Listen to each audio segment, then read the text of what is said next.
Қиямет күні сұрдың үрленгенінен туындаған қорқыныштан адамдар үрейленіп, қайда баруларын білмей даудырайды. Мүміндер мен кәпірлер махшар алаңына жиналады. Бұл қиямет күнінің қатаңдығын арттыратын азап болып табылады. Бұл кезде аршты 8 періште көтеріп келеді. Бір періште бір аттағанда 20 мың жылдық дүниенің жолын жүреді. Періштелер мен бұлттар арш әлі орналасқанға дейін адам ақылы жетпейтін түрде тәсбих айтады. Осылайша арш әлі Аллаху Тааляның сол үшін жаратқан ақ жеріне орналасады. Бұл кезде Аллаху Тааляның ешкім шыдап тұра алмайтындай азабынан бастар төмен иіледі. Барлық адам қиналып шапағат іздейді. Пайғамбарлар мен ғұламаларды қорқыныш билейді. Әулиелер мен шейіттер Аллаху Тааляның адам төзгісіз азабынан айқайлайды. Олар осындай жағдайда тұрғанда, күннің сәулесінен де өткір сәуле оларды орап алады. Онсыз да күннің ыстықтығына шыдай алмай тұрғандар одан сайын қиналады. 1000 жыл осылай тұрады. Аллаху Тааля тарапынан оларға еш нәрсе айтылмайды. Осы уақытта адамдар алғашқы пайғамбар болған Адам алейхиссаламға барады. «Я Адам, сіз қадірлі де және абыройлы пайғамбарсыз. Аллаху Тааля сізді жаратып, періштелерді сізге сәжде еткізді. Сізге өз рухынан үрледі. Есепті бастау үшін бізге шапағат етіңіз. Аллаху Тааляның қандай үкімі болса да разымыз. Және қайда баруды бұйырса, сонда барайық. Барлық нәрсенің иесі және қожайыны болған Аллаху Тааля мақұлықтарына қалағанын істесін» деп жалынады. Адам алейхиссалам былай дейді: «Мен Аллаху Тааляның тыйым салған ағашының жемісін жедім. Сондықтан Аллаху Таалядан ұяламын. Бірақ сендер Нух алейхиссаламға барыңдар. Осылайша 1000 жыл кеңесіп тұрады. Сосын Нух алейхиссаламға барып, шыдай алмайтын жағдайдамыз. Біздің үкіміміздің тезірек шығарылуы үшін шапағат етіңіз. Мына махшар жазығынан құтылайық» деп жалынады. Нух алейхиссалам оларға: «Мен Аллаху Тааляға дұға еттім. Жер бетінде қанша адам бар болса, солардың барлығы дұғамның себебінен суға батты. Сондықтан Аллаху Таалядан ұяламын. Бірақ сендер Халилуллах болған Ибрахим алейхиссаламға барыңдар». Аллаху Тааля Хаш сүресінің соңғы аятында: «Ибрахим сендер дүниеге келместен бұрын сендерге мұсылман деген атты қойды» деген. Мүмкін сендерге сол шапағат етер дейді. Тағы да өз араларында 1000 жыл сөйлеседі. Сосын Ибрахим алейхиссаламға барады: «Ей мұсылмандардың әкесі, сіз Аллаху Тааляның өзіне халил еткен адамсыз. Бізге шапағат етіңіз. Аллаху Тааля жаратылғандарға үкімін берсін» дейді. Ибрахим алейхиссалам оларға: «Мен дүниеде 3 рет астарлы сөз айттым. Соларды айтып, дін жолында күрестім. Енді Аллаху Таалядан бұл мақамды шапағат етуіме рұқсат сұраудан ұяламын. Сендер Муса алейхиссаламға барыңдар.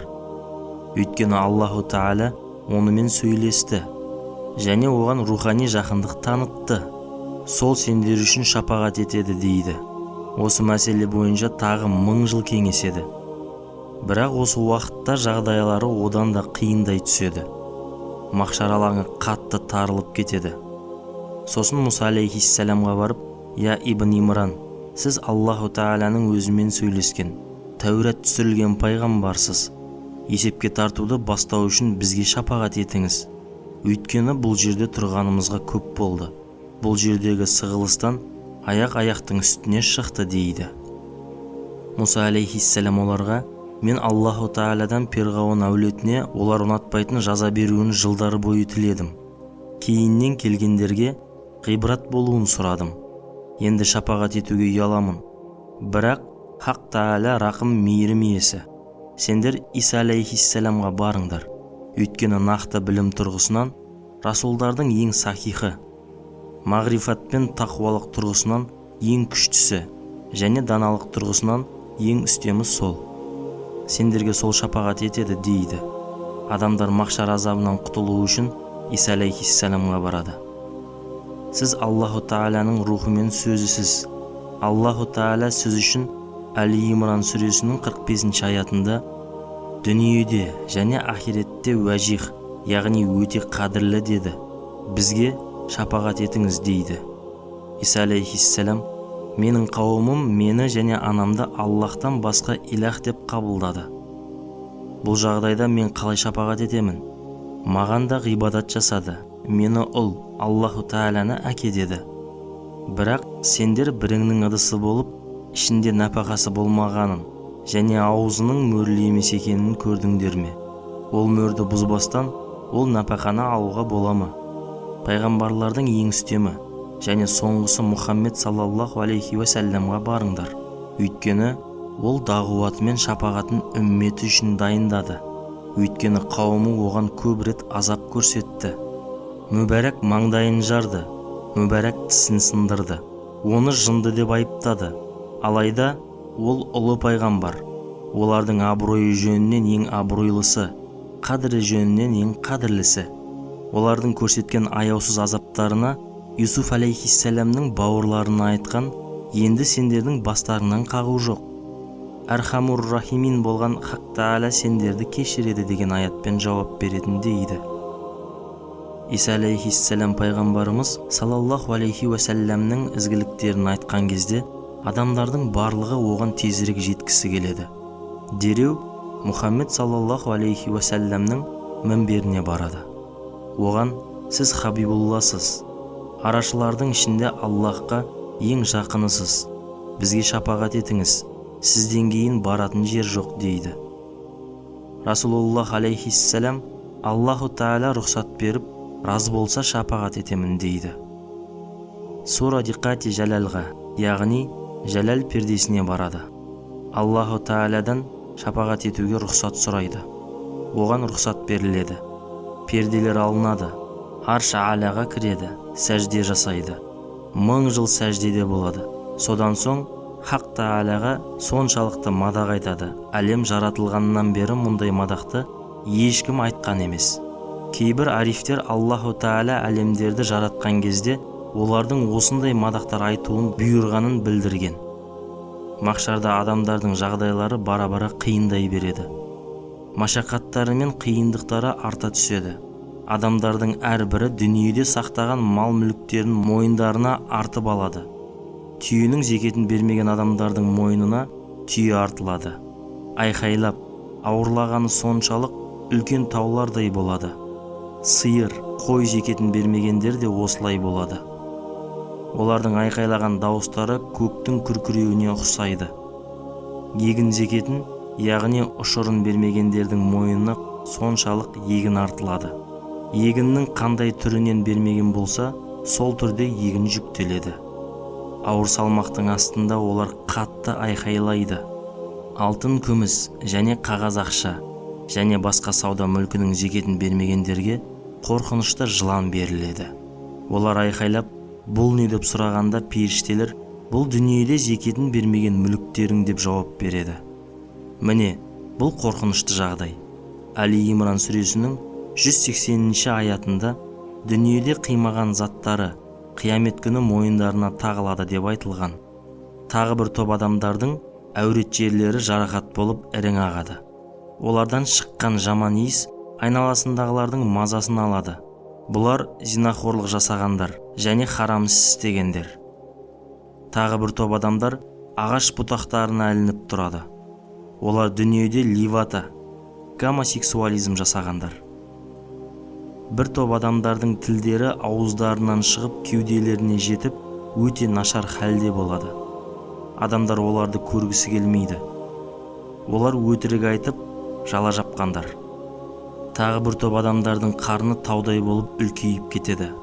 Бұлар дүниеде зерттеусіз және мәміле жасамай, пайызға ақшамен зат алғандар және бергендер. Осы сияқты харам іс істегендердің күнәлары өте жаман түрде ашылады. Аллаху Тағала, «Я Мұхаммед, басыңды сәждеден көтер, айт, тыңдалады, шапағат ет, қабыл болады» деп бұйырады. Расулуллах алейхиссалам, «Я Раббым, құлдарыңның арасынан жаман мен жақсыларды ажырат. Уақыттары ұзаққа созылды. Әрқайсысы күнәларымен арасат жерінде масқара болды» дейді. «Я Мұхаммед» деген дауыс келеді. Хақ Тағала жәннатқа әмір береді.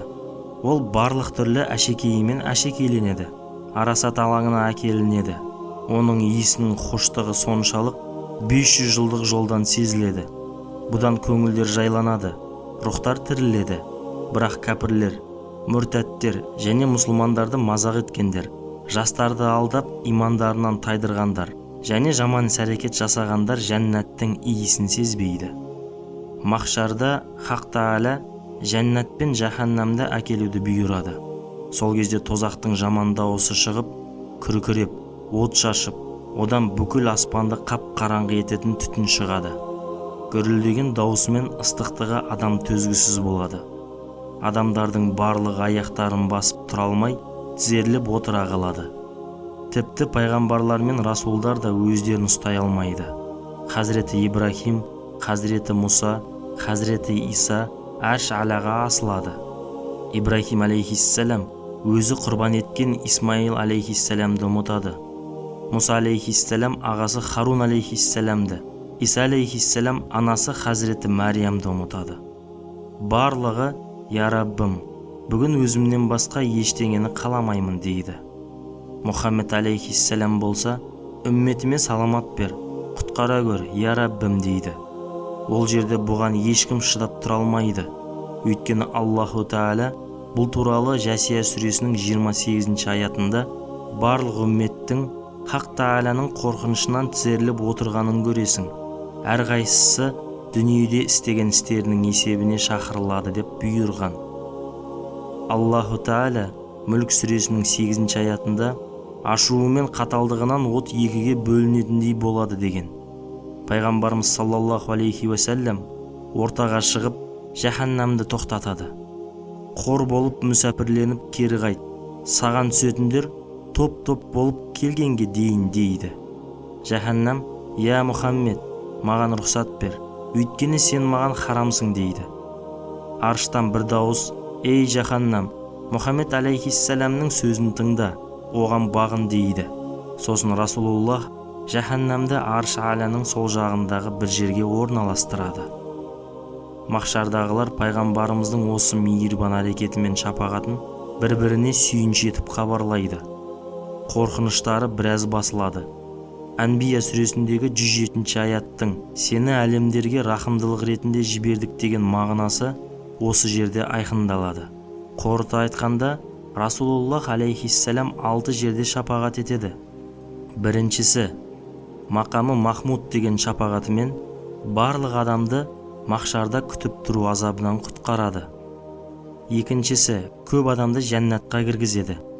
Үшіншісі, азап тартуы керек болған адамдарды азаптан құтқарады. Төртіншісі, күнәсі көп болған мұсылмандарды жаһаннамнан шығарады. Бесіншісі, сауабы мен күнәсі тең болып, Араф деген жерде күтіп тұрғандарды жәннатқа кіргізеді. Алтыншысы, жәннаттағылардың дәрежелерінің көтерілуі үшін шапағат етеді. Аллаху Тағала сол бір қиын күнде барлығымызға пайғамбарымыз саллаллаху алейхи уәсәлләмнің шапағатын алуды нәсіп етсін. Амин.